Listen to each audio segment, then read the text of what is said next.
Salut à tous. Bon, je vais essayer de vous faire une vidéo un petit peu autour de plaine, vraiment autour de l'exploitation rapide, vous situer un peu où on en est dans les travaux, ce qui peut se passer. Je sais pas si vous voyez là. On est samedi, ça fait des orages pas très loin. Nous on a pris quelques gouttes simplement, mais il n'y a pas que des gouttes d'eau.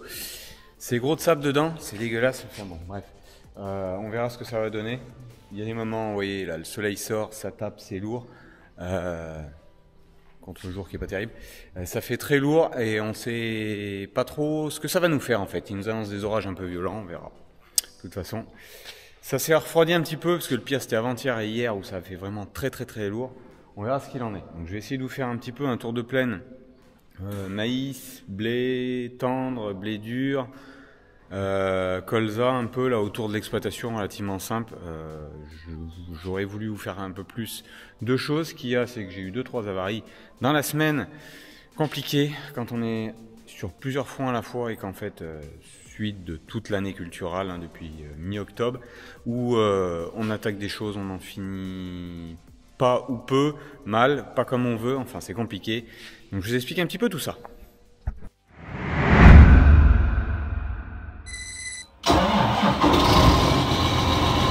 Alors dans les choses qui ont été faites, tout l'entretien sur la coupe a été fait. Suite à ça, j'ai eu un petit souci, erreur d'inattention, et puis ce que je vous dis, quand on est sur 3 choses à la fois, ça va jamais bien. Sur la main de la batteuse, suite à la main de la batteuse, je suis allé essayer dehors, enfin des choses, tout ne marchait pas comme je voulais, enfin bon bref, tout, on est au téléphone pendant qu'on fait des choses, je rentre et j'ai écrasé le panneau de la porte ici, donc elle est plus fonctionnelle. En attendant de réparer tout ça, en attendant aussi parce que la porte n'était pas fidèle à ce que je voulais dès le départ, cette porte-là, je la veux aussi avec un bip pour pouvoir l'ouvrir de l'extérieur. Donc ça, elle l'avait pas. C'est pas la bonne motorisation qui avait été livrée pour le faire. Donc ça permettra de remettre en ligne tout ça. Je me serais bien passé de cette avarie-là. Chance, la moissonneuse sur la trémie n'a rien. Donc de ce côté-là, côté battage, c'est tout refait. Je sais pas si vous voyez là derrière, dans les choses que j'ai fait aussi, ça c'est un peu une première à cette époque parce qu'on est quand même le 28 juin, je l'ai fait le 26, le changement des roues, donc j'ai remis les roues entre guillemets étroites sur l'automoteur, ça avait été resté en roulard jusque là, donc dans le tour de plaine, c'est pour ça que je voulais vous le montrer, parce que dans le tour de plaine, vous allez comprendre que j'ai fait même les fongicides jusqu'à la fin de cycle dans les blés avec les grosses roues. Tout ce qui est désherbage aussi maïs avec, donc j'ai terminé cette semaine, non sans mal sur certains sites, même avec les grosses roues, je vous explique pas, ça fonce, c'est loin d'être magnifique derrière, donc bon, un peu compliqué. En plus de ça, qui n'avait pas été filmé sur la vidéo passée avec Victor, je suis allé récupérer, ce que je vous dis, vous voyez 2 palettes de bois là, la suite que j'avais recommandée pour poursuivre ici. Pas d'affolement là-dessus. Vu les travaux, le retard qu'on a sur certaines choses, ça interviendra plus tard. Je dis pas que j'y travaillerai pas 5 minutes à certains moments, mais c'est pas dans les priorités forcément du moment, ça vous devez vous en douter. Bon là, ça va être un peu le contre-jour. Il est arrivé aussi, ça s'était commandé déjà depuis largement plus d'1 mois, mais bon, c'était le délai qui avait été annoncé, il n'y a pas de souci sur la livraison. Le water, le bac à douche, la cabine de douche, les fenêtres qui vont aller sur la partie haute de la mezzanine, enfin la partie haute. Premier niveau, salle de réunion, pièce externe. Une autre porte parce que je veux changer ma porte d'entrée. Elle est pas enfin c'est pas vraiment ce que je voulais en fait. Je me suis planté moi lors de la commande, on l'avait posée, mais c'est pas vraiment ce que je voulais. Donc ça c'est la porte qui va aller remplacer celle qui est en entrée du bureau là. Donc c'est toutes des petites choses qui s'avancent tranquillement là-dessus. Les fournitures seront là, elles sont achetées, sont payées, sont livrées. Il y a de l'OSB encore de rab, il y a tout l'isolant, il y a donc le châssis fixe qui va aller en haut comme en bas là. La fenêtre comme celle-ci qui va aller là dans le trou juste là. Donc ça c'est tout là, plus la cuisine, etc. Enfin bon, il y a encore de quoi travailler après la mezzanine, ça. Bon, celle qui était partie atelier ici, donc avait été finie dès le départ. Mais celle-là, bon bah forcément il y a beaucoup plus de boulot.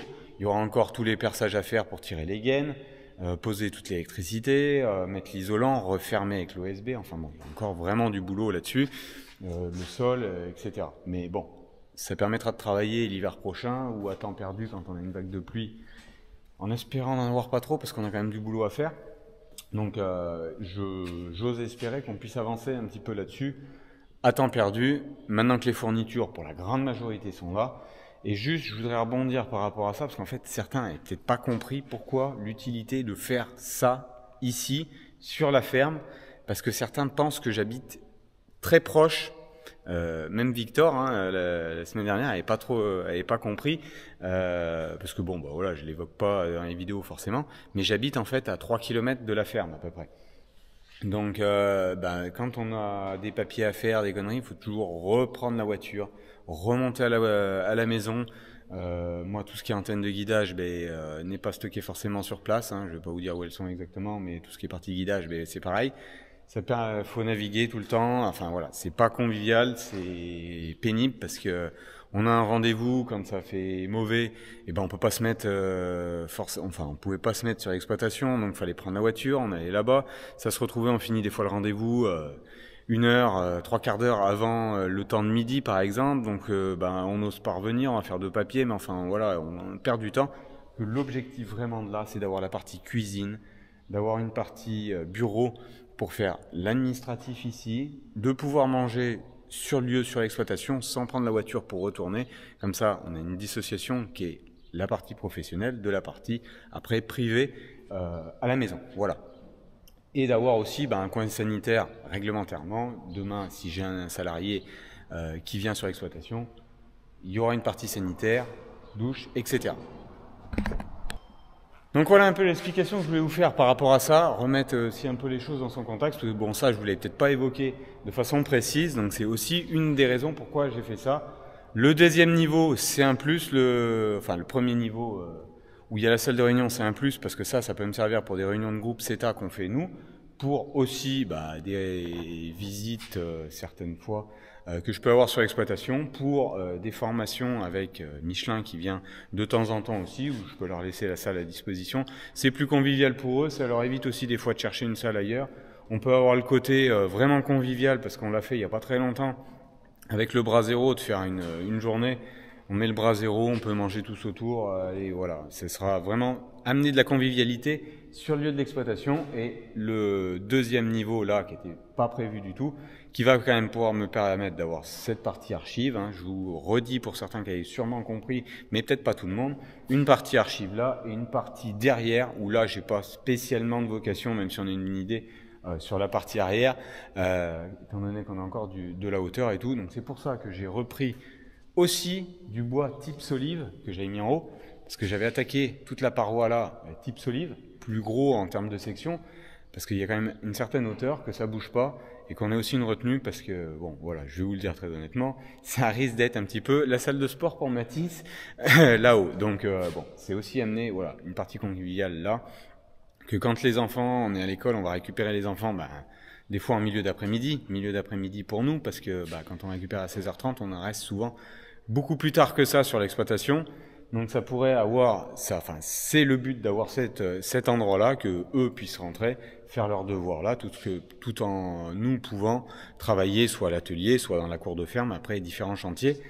Ça donne cette possibilité-là. Donc voilà, je voulais remettre un petit peu les choses dans son contexte là, et sans vouloir me justifier, mais pour vous expliquer pourquoi je l'ai fait. C'est pas de me justifier plus que ça par rapport à cela. Voilà où j'en suis de ce côté-là.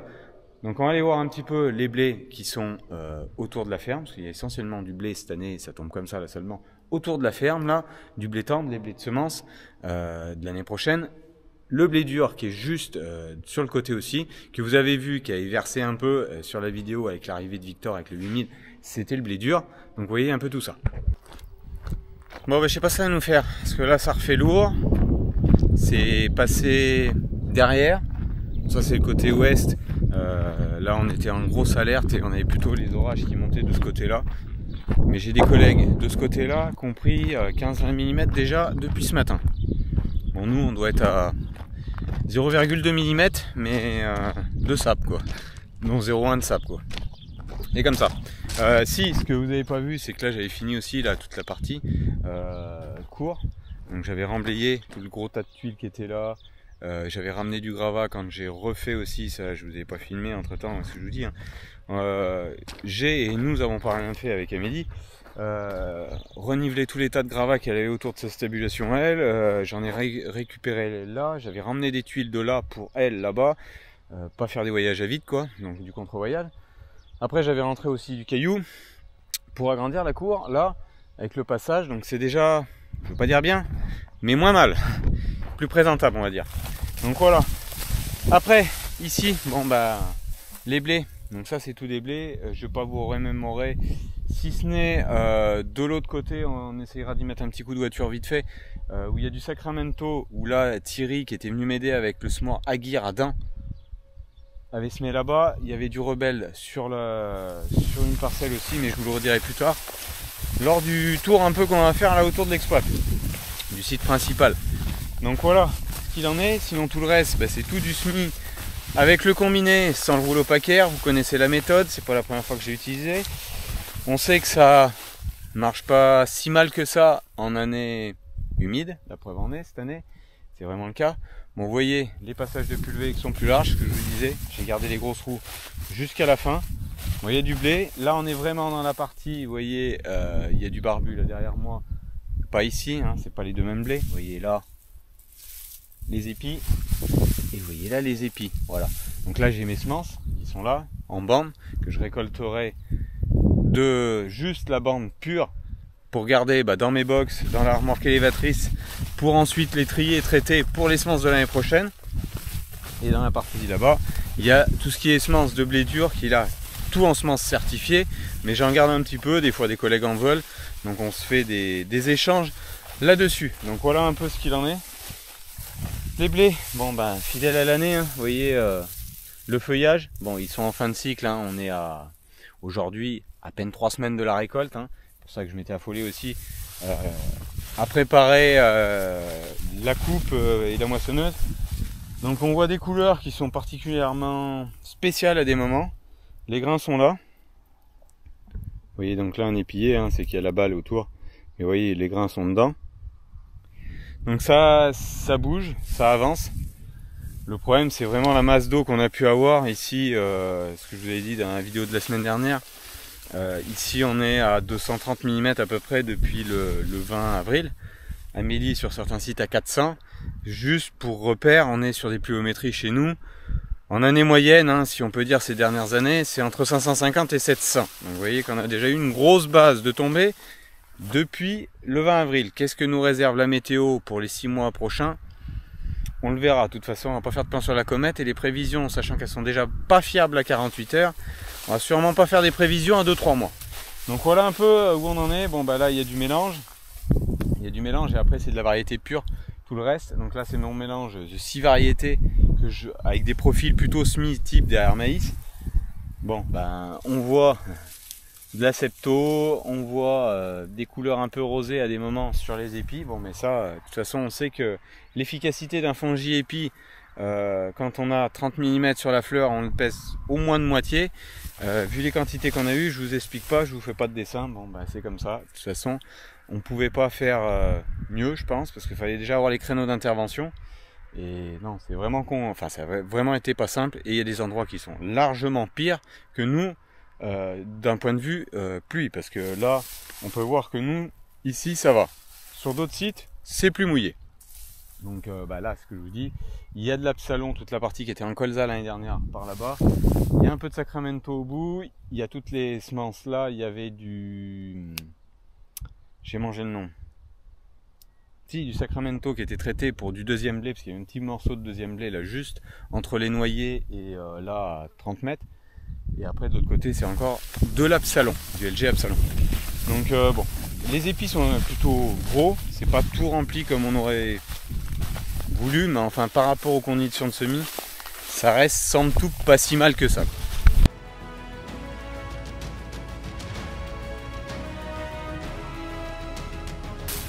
Bon, après on voit des épis blancs, hein.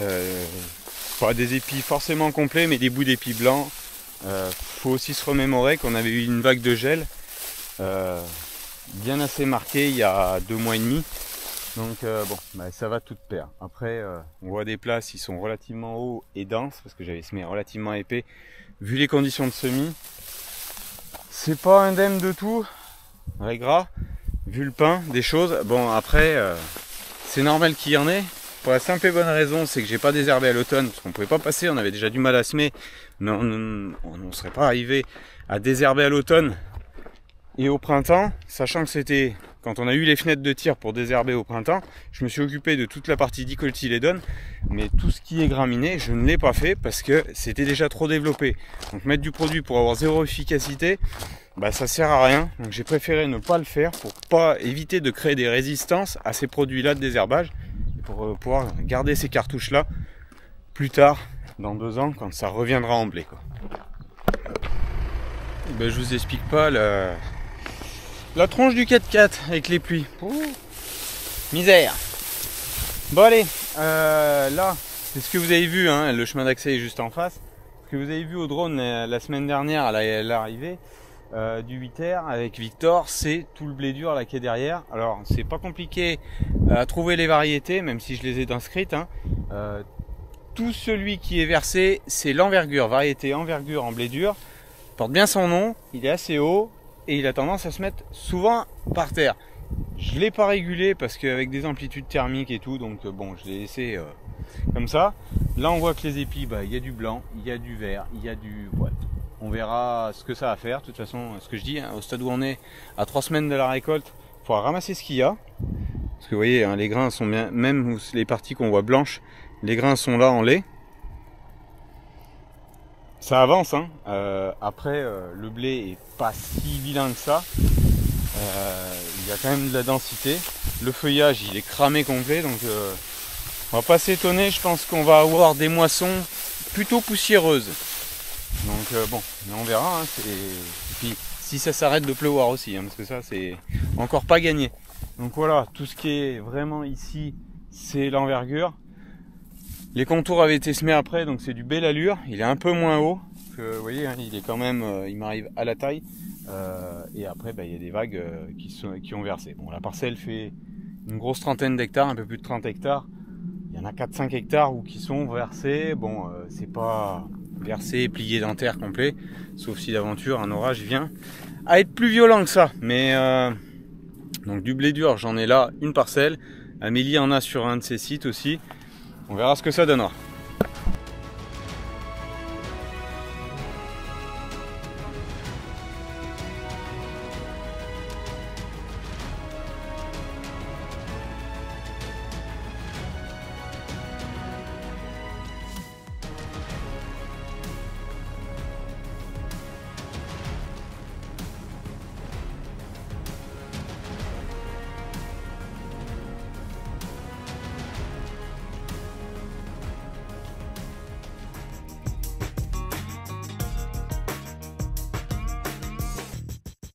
Bon là j'ai essayé de vous faire un plan un peu quand on passe sur le pont d'autoroute.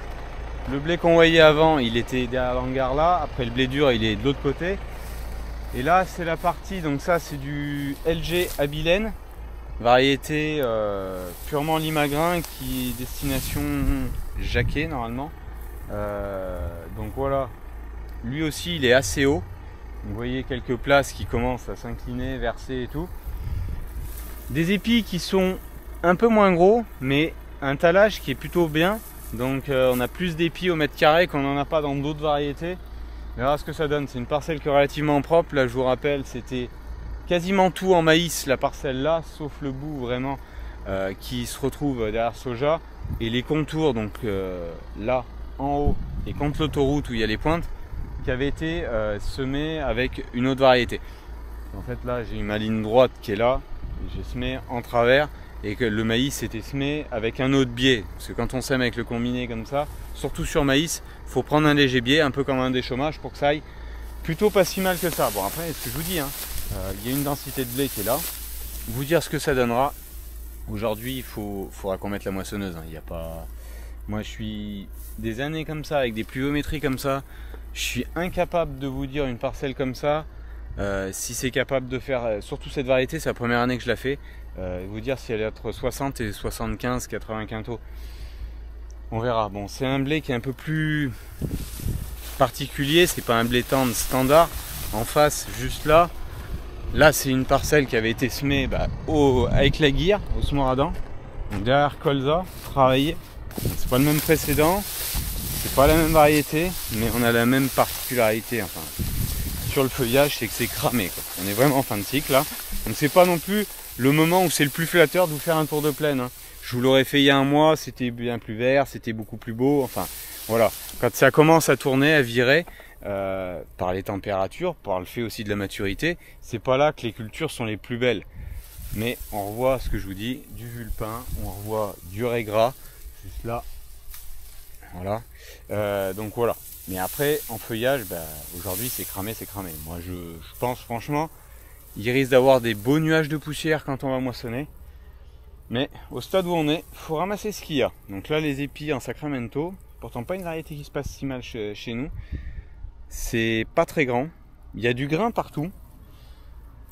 Savoir comment il va être nourri jusqu'à la fin et tout, parce que les premiers échos qu'on peut avoir localement, et même ailleurs que je peux avoir, en orge, les PS sont très décevants et les rendements également.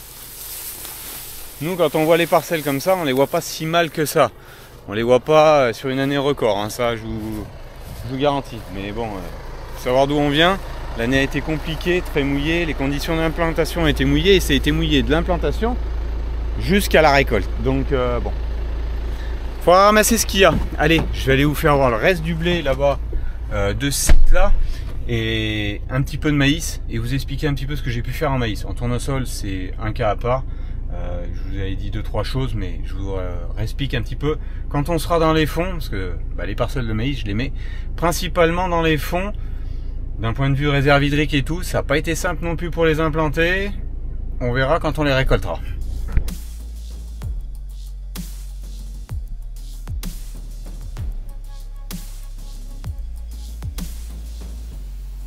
Bon, vous avez vu quelques maïs en descendant là un peu, ce que je vous ai fait voir. Et là, le colza. Bon, le colza, il y en a sur le site à 10 km. Il y en avait de semé chez Amélie qui a tout été retourné en tournesol puis remis en maïs parce que, en fait, je vous parlais de la problématique de l'eau.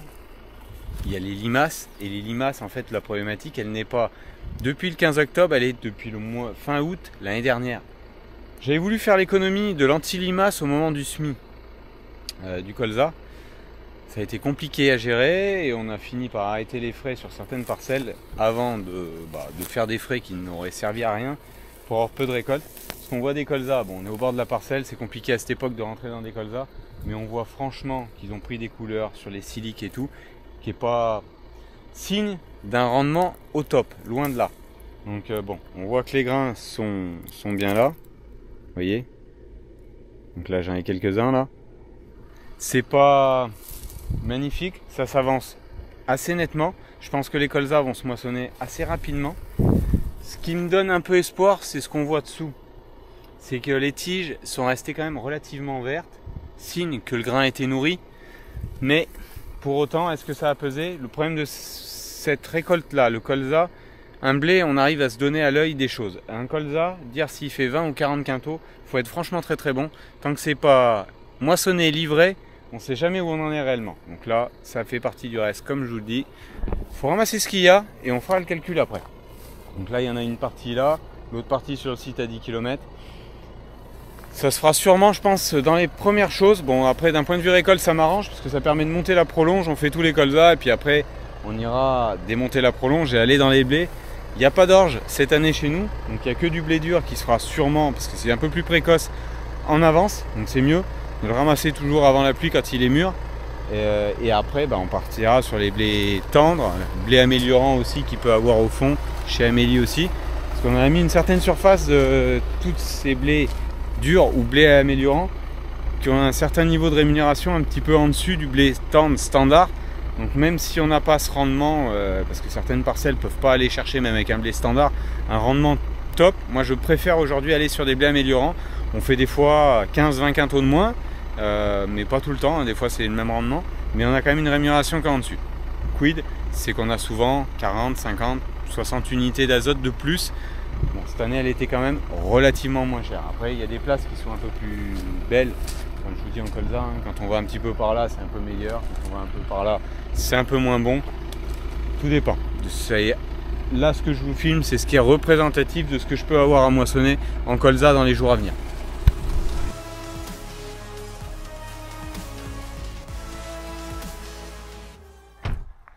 Je m'arrête là parce que là vous connaissez un peu la zone, la grosse ligne électrique, où là j'ai souvent un peu un panel de plusieurs choses. Du blé améliorant, variété rebelle, qui donne toujours cet aspect rouge en fin de cycle. Vous avez crainte, il n'y a pas plus de maladie là-dessus, c'est qu'il a cet aspect-là, cette caractéristique-là en fin de cycle, c'est qu'il rougit énormément de l'épi. Ça donne l'impression qu'il est pas beau, c'est pas pour autant qu'il fera moins de blé. Donc là, ça, le colza qu'on a vu, il était juste en dessous là, sous la ligne là. Du maïs, du maïs et mon mélange semences de ferme de plusieurs variétés. Donc là, le maïs, bon, par rapport à d'autres années, ils étaient nettement plus hauts, ça a été semé plus tard. Ça a végété au début, maintenant, bon, bah, il y a la chaleur qui est là, qui fait que ça avance quand même. Ça, c'est une parcelle. Je m'arrête là aussi pour vous faire voir. C'est que cette parcelle-là, contrairement à l'autre elle avait été labourée, celle-là avait été faite au décompacteur, préparation d'automne. Donc on voit certaines zones, certains tassements on peut avoir, mais ce que je voulais vous faire voir, ça. Alors ça choque, ça c'est une des raies qui choque le plus. On peut aller dans la parcelle là en dessus, ça marque moins. Voilà. Vous comprenez ce que je veux vous dire? C'est ce que je vous avais expliqué un peu la semaine dernière, c'est que j'ai épandu avec le tracteur en roulant sur le rang. Donc le rang de maïs est toujours là, il est beaucoup plus en retard, ça l'a choqué, ça l'a marqué, mais vous voyez comment ça marquait déjà, juste avec des grosses roues. Et pourquoi je l'ai fait comme ça? Parce que j'ai pris le choix de sacrifier une raie pour avoir les raies d'à côté qui soient pas si mal que ça, parce que si je l'avais fait avec des roues étroites, j'aurais marqué 4 ans. Les deux rangs de chaque côté de la roue seraient partis en travers, tellement c'était mouillé quand j'ai épandu l'engrais sur les maïs, que bon là, il se porte pas si mal que ça. Il va beaucoup mieux depuis qu'on a quelques températures en plus. L'eau, ça manque pas aux pieds. De ce côté-là, on est bon. Bon, on verra. Je vous ferai des retours un peu de tout ça. Voilà pourquoi j'ai fait ce choix. Sacrifier une raie. Donc je sacrifie une raie tous les 48 raies. Donc ça fait 2%, 2% et demi de la surface qui est sacrifiée. Mais à défaut, sinon, au lieu d'une, j'en aurais eu 4. Qui n'aurait pas été sensationnel. Après, d'un point de vue des herbages, quand on regarde l'entre-rang, c'est plutôt propre, bien désherbé. On voit que ça commence à fendiller un peu, c'est loin d'être un signe de sécheresse. C'est que ça a tellement tombé et tombé fort que ça a compacté aussi. Donc quand ça ressèche, forcément l'argile se rétracte et ça s'ouvre un peu. Mais on voit bien que malgré les 25 et 35 degrés quasiment qu'on avait il y a ces 2 jours passés, le maïs n'accuse pas le coup, ça pousse. Ce que je vous dis, d'habitude on aurait été plutôt là. Bon, mais on a aussi une parcelle comme ici, quasiment 2 semaines de décalage de semis par rapport à d'habitude, et le premier mois loin d'être euphorique parce qu'on avait des températures qui étaient tellement basses, donc des sommes de température du semis à la levée qu'on fait que la durée des fois ça peut lever en 5 à 7 jours si on sème pas profond. Là on était plutôt sur du 3 semaines, donc forcément ça va moins vite. Donc voilà un peu.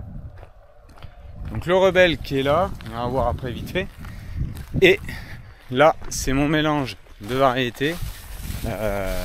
Ça c'est donc le rebelle là, et cette parcelle là c'est du semis derrière maïs. Bon, il y a des épis. Sanitairement, c'est comme le reste, c'est en train de cuire. On est en fin de cycle, je suis d'accord.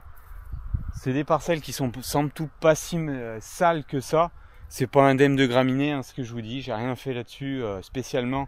Donc forcément qu'on en a quand on n'a rien fait, parce qu'il y a quand même une pression. Mais après, moi je suis allé à l'économie sur certains intrants. J'ai pas fait d'économie sur la partie fertilisation, azote. On verra ce que ça donnera en termes de qualité sanitaire, mais aussi après en termes de qualité protéines.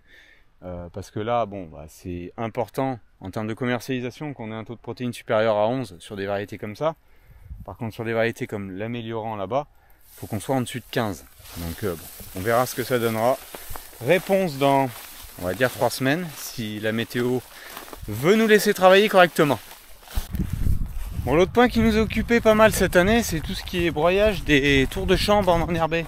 Alors je suis pas allé m'approcher des ruisseaux pour éviter une mésaventure comme l'année dernière, d'autant plus qu'on a beaucoup plus de précipitations et que les berges de ruisseaux sont peu praticables, hein, donc je suis pas allé m'aventurer tant que ça sèche pas, je suis pas allé m'aventurer trop près. Donc on verra ce que ça donnera. C'est comme ça. Donc là, bon, on n'est pas dans le plus beau de la parcelle, mais bon, il faut montrer ce qu'il en est. Parce que là, il y a du liseron qui est en train de passer dessus. Ça, c'est un peu la problématique aussi. Et puis la problématique d'un assolement ici qui est souvent blé maïs. Donc dans le maïs, on arrive à le contrôler un peu, mais il revient souvent dans le blé. Donc c'est pas toujours simple. Donc voilà ce que je vous dis. Le rebelle, il a cette apparence plus rouge. Pas pour autant, donc lui il est pas en avance, hein. Là on n'est pas dans les parcelles les plus précoces non plus de l'exploitation. Il avait été smétard aussi, donc ouais, ça donne ce visuel là. On n'est pas parti là sur du rebelle comme ici. Pourtant on est sur des parcelles où on arrive à faire d'habitude 70-75 quintaux normalement. Vu les conditions de semis, etc. Bon là je suis dans la partie à l'angle. Si on monte, hein, ça va aller mieux. Mais je suis dans la partie à l'angle aussi, où l'année dernière, il y avait des beaux rendements de maïs. On a sorti de la récolte dans un terrain qui était quand même un peu humide. Et forcément, ça marque en termes de tassement à ces endroits-là, que ça marque pas au milieu de la parcelle, pas pareil. Bon, on verra justement à gérer tout cela en termes de décompactage, en espérant avoir au mois d'août aussi, août-septembre, des conditions pour faire du décompacteur sèche. Parce que le problème de ces argiles, quand on est dans les fonds ici, sur le site le plus loin, etc., quand on a plus de 60% d'argile, allez décompacter si c'est trop mouillé, vous passez un couteau dans une motte de beurre et ça fait à peu près la même chose. Que quand ça s'est rassaini propre, là le décompacteur a son effet de soulever et d'éprendre la terre. On n'a pas si on est sur une année humide et dans des conditions où il ne faut pas le faire. Parce qu'on va aller manger à peu près le même volume de gasoil, sauf qu'on ne fera pas de bon boulot. Donc c'est à voir ce qu'il en sera. Bon, c'est pas magnifique, mais c'est pas pire que ce que je peux voir, des retours que je peux avoir dans certaines régions. Donc voilà, je voulais vous faire un peu un tour de ça. C'est l'échantillon, je vais vous dire, global de ce qu'on peut avoir à récolter, que ça soit sur les sites d'Amélie que je vous ai pas filmé, sur le site à 10 km, sur le site le plus loin aussi. Ça ressemble plus ou moins tout à ça. Un peu mieux, un peu moins bien, mais voilà. On verra ce que ça donnera, mais vu les quantités d'eau qu'on a eues, est-ce qu'on serait susceptible encore de prendre? Faut faire avec, il faut ramasser ce qu'il y a, et puis ma foi, on verra. Donc voilà, c'était un petit tour de plaine qui dure un petit peu de temps quand même, mais voilà, je voulais vous montrer un peu où on en était, ce qu'on a pu faire, parce qu'on n'a pas rien fait, on s'est très embêté, on va dire, sur le planning parce qu'on prévoyait des choses et puis après la météo jouait autrement. La preuve, là c'est en train de se mettre à pleuvoir aussi. Donc faut essayer de s'adapter et puis les années suivent et se ressemblent pas et c'en est bien la preuve cette année-là. Sinon ça nous reste à faire avant les moissons si possible toute la partie fenaison, foin. La première coupe de luzerne avait été faite. Ça reste tout le foin à faire. Je pense que je vais anticiper ma deuxième coupe de luzerne de façon à, si on peut avoir un créneau de moisson assez convenable, de la faire tranquillement. Donc on verra ce qu'il en est. Ça me reste à préparer le stockage, le nettoyage suite aux dégâts de grêle parce qu'il n'a pas servi depuis 2 ans de campagne. Donc on va essayer de préparer tout ça, finir de préparer sur la moissonneuse 2-3 bricoles, changer des LED et j'en rebondis là-dessus. Tout ce qui est ampoule LED, c'est pas que je veux pas vous donner les références, c'est que vous n'avez pas forcément le même matériel. Moi je les ai pris sur Amazon avec mes cotes, mes références qui sont dans les phares. Il faut démonter une ampoule, vous pouvez regarder derrière si c'est du H4, H3, HB3, enfin voilà. Selon vos caractéristiques, moi je les ai pris comme ça. Ça donne un éclairage qui est sûrement pas si bien et qui est effectivement pas si bien qu'un éclairage full LED enfin de phare LED, mais c'est plus blanc, c'est mieux perçant. On verra à l'utilisation après ce que ça donne. Allez, moi je vous laisse sur ces quelques gouttes, puis je vous dis à très bientôt pour la suite des travaux. Je sais pas quoi, je sais pas comment, ça dépendra de ça. Allez, bonne semaine à vous tous, ciao, bye bye.